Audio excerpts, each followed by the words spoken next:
Okay, Year 10. We're going to start a new topic now called circle theorems, and I'm going to guide you through the first part of that process. Circle theorems has got two key stages to it. One is being able to prove the circle theorems, and the other is being able to use them to answer questions. And this video and the first set of videos are going to be all about proving the circle theorems, because this is the trickier part, and we'll do that, guide you through that. Now, circle theorems, or theorems in general, are rules. We use a lot of rules in life, we use a lot of conventions. These are a set relating to properties around circles and angles and lengths. So, before we get started on investigating our circle theorems and finding out the set of rules we're going to have to use, I want to talk to you about parts of a circle. So here is a circle, and some of these parts will be fairly straightforward for you. This here is the centre. Okay, I'm not going to label the circumference, but you know what that is. That's around the outside. I have not drawn a diameter on, or a radius from centre to outside, or diameter all the way across, but I've drawn the more complex ones. So this line here, do you know what it's called? It touches the circle at one point on the outside and never again. Okay, this is called a tangent. Now you may have heard of that one. This last one here, have you heard of this? This is called a chord. A chord goes between any 2 points on the outside of the circle and is a straight line. Now there is a special case of a chord that you will know. A special case for a chord that starts over here, goes through the centre and out to here. So you actually know a chord already. You've been using it for probably the last year or two. The chord you know is the diameter. So, what do chords do? Chords cut circles into two parts. They cut them into two segments. You can see here there is a small segment. We call this the minor segment. And up here, this large section is called the major segment. It's worth copying down those notes before we begin to look at the first of the circle theorems, where some of this terminology will become really important. So pause the video now and I'll continue.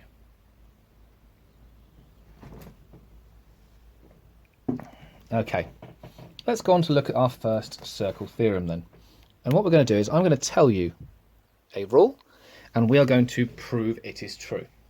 So the first of our circle theorems. The angle at the centre of a circle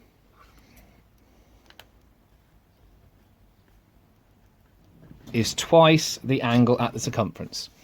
So the angle at the centre of the circle is twice the angle at the circumference. Now, interestingly, that doesn't change no matter how the diagram looks. If I was to draw another circle here, and I move the 2 points really on the here and here close together,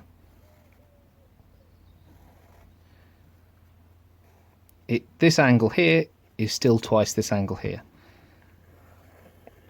If I take the angle like this, and use this big angle at the centre, it is still twice that angle there at the circumference. So the question is this rule true and how can we justify it? Well, let's try and use our diagram to unpick this. What can we do to our diagram in order to prove this angle is twice this angle? And it's using angle properties you have learnt in Year 7 and Year 8.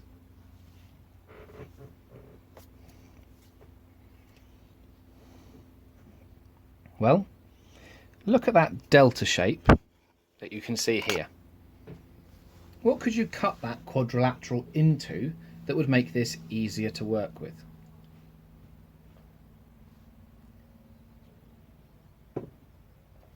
So some of you might be thinking of doing this.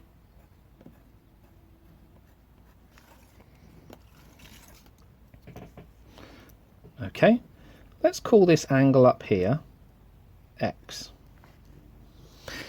What will this angle have to be then in our algebraic proof? That's right, it will have to be 2x. How can we show this? Well, what is this angle here? It's not the whole of x, because x was both of those. We've sliced straight down the middle, so this angle is x over 2, or half of x. How does that help us work out that this is 2x? Okay, I'll give you some clues. This triangle here. What can you tell me about this? This is goes from the centre to the outside. So what would you call that on a circle? You'd call that the radius. What about this one here? That's also the radius. So what kind of triangle is this? This is a radius and this is a radius, so they're the same length. So this triangle is isosceles. Isosceles triangles have two base angles the same. So if you're thinking along with me, which you need to do in this video, that angle there is also half of x.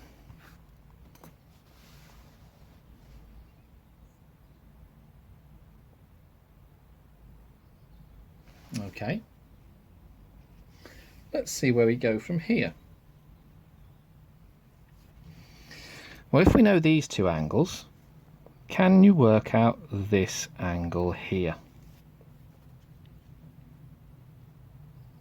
Because this angle and this angle plus this 2x all have to add up to, that's right, 360. So let's work out this angle here. Well, if this was 40 and this was 40, these two would total 80. And you'd work out that last angle by saying it's 180 take away the 80 you've already got.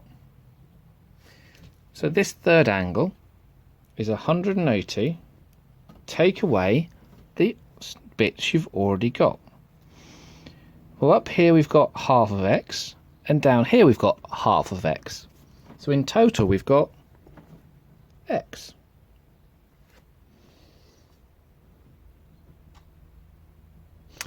Now let's try and build on that.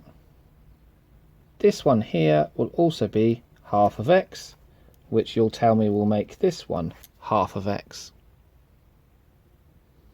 because it's isosceles just like the other side, which will make this one 180 minus x.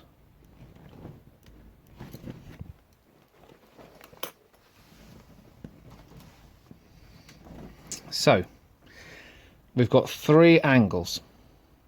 They add up to 360. There's one. There's the other. And then plus some other value, which is this one here. And they make 360. Well, that's your 360. You've got minus 2x plus y makes 360. So these two bits here don't exist really. 360 equals 360. So y, to cancel out the minus 2x, must be worth 2x. So this angle here is 2x, which means the angle at the centre is double the angle we started with at the circumference. What you need to do now is pause and make the notes, and you may need to re-watch the video to help you make sure you understand this proof. If you understand the proof and you can remember the rule, doing a question is really easy. So if you're given a diagram and you're told this angle is 200, you now know for definite this angle at the top is 100. If you're given an angle at the centre which is 60, you know the angle at the top is 30. Make notes on the proof now, and you should be able to tackle questions afterwards. And in the next video, I'll talk you through some more circle theorem proofs.